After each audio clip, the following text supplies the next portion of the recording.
Ang Nipah virus ay isang uri ng virus na natural na matatagpuan sa mga hayop, ngunit may kakayahang makahawa at magdulot ng malubhang sakit sa tao. Ito ay kabilang sa mga zoonotic virus, ibig sabihin, maaari itong maipasa mula sa hayop patungo sa tao, at sa ilang pagkakataon, mula tao patungo sa kapwa-tao.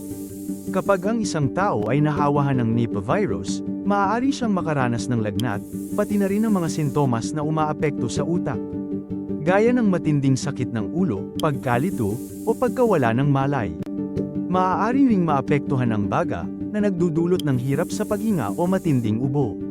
Sa ilang kaso, parehong utak at baga ang sabay na naaapektuhan, na lalong nagpapalala sa kondisyon ng pasyente.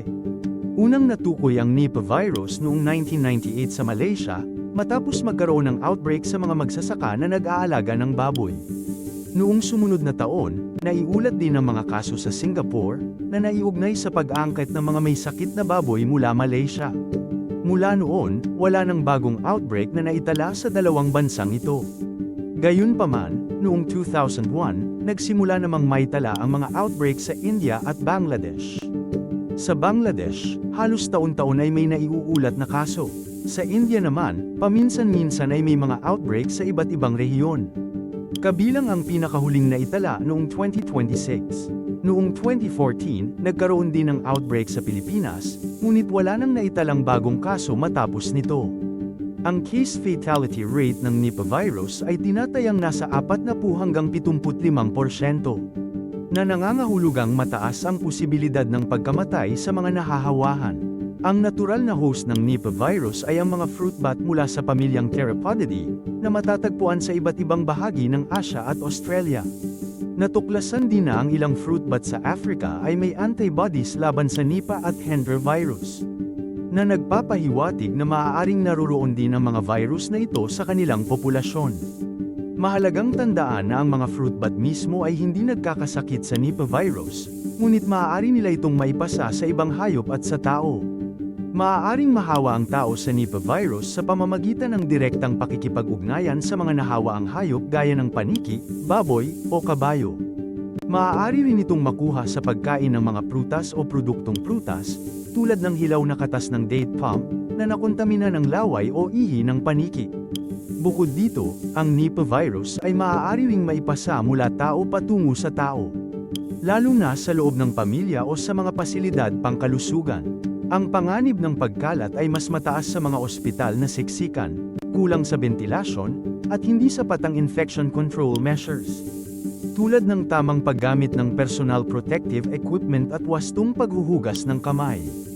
Ang incubation period ng Nipah virus, o ang panahong mula sa pagkahawa hanggang sa paglitaw ng sintomas, ay karaniwang 3 hanggang 14 na araw.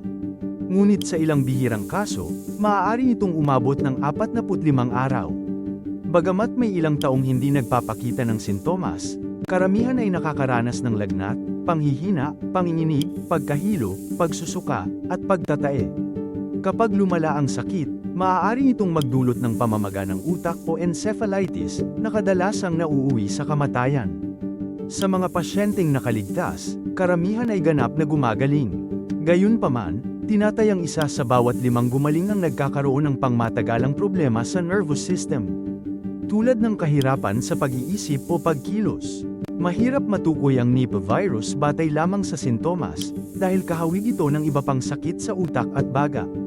Kinakailangan ang laboratory testing, gaya ng RT-PCR mula sa dugo, respiratory samples, o cerebrospinal fluid.